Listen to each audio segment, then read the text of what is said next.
Hey everybody, Angie Blom here, and I am going to color up this new Pissy Kitty. How adorable is she? I'm calling her a she, because attitude, right? So I'm going to start by using my watercolors, and these are just different Prima Confection colors. And I'm going to start with like a rusty orange brown shade. You're going to go in very lightly with a little bit more water than pigment. And then you're going to go over it, blending in a darker shade, which basically you're just using more of the paint and less water. I'm adding a little bit of pink to the cheeks and the nose, and then keep on blending until you get that desired look. But you want to get that shadowing, you might want to add a little bit of darker brown in there once this dries. Then we're going to start with our red. You're going to get that overall red color down, and then you're going to go in. And I use a mixture of different reds and a little bit of brown to get this richer red color. And that's the great thing about watercolors, is that you can mix the colors and make your own. And then just using a little bit more brown to get the shadow in the hat.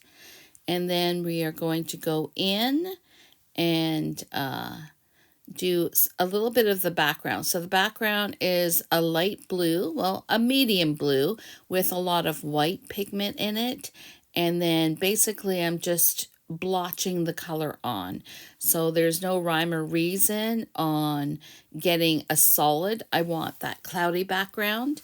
And then I'm just going to do a little bit more browns. So to the edge of the paper where the door is, and fill in a little bit of brown on to get a little bit more shadow where that hat and the cat meets. Adding a little bit of gold splatter because that's my favorite, and a little bit of light blue to the hat just in the shadow parts. And there we have the cat. Now let's go on and build our card. So here I'm using the scallop rectangle dies that Unity has.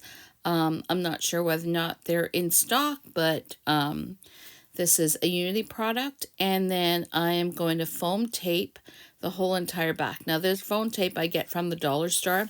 I've been using it for over 10 years and I love it. And then I'm using a different kind of card panel. This is my card base, sorry. It is 5.5 by 5.5. And I want this size only because I'm finding that with these dies, you never see any pattern paper because it takes up the whole entire card base.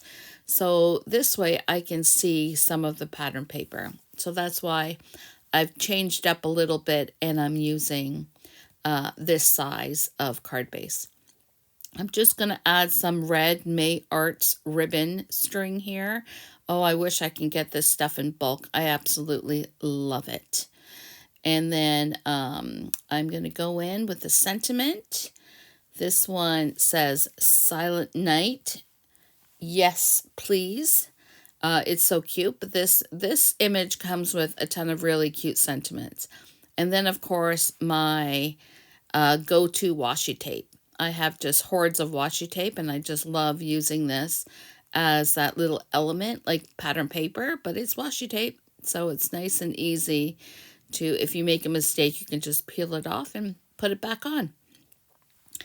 And then I'm going to go in using my Fiskars edge punch and then just make this little border just to give it a little bit more detail for my card, so you're not seeing just a plain pattern paper.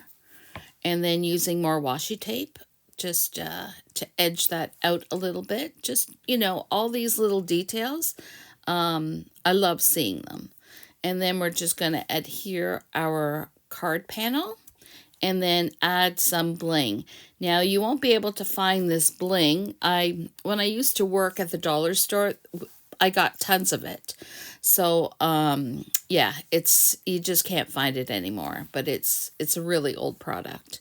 But I just love it. But everyone else has this bling in stock. different companies. So definitely go and check it out.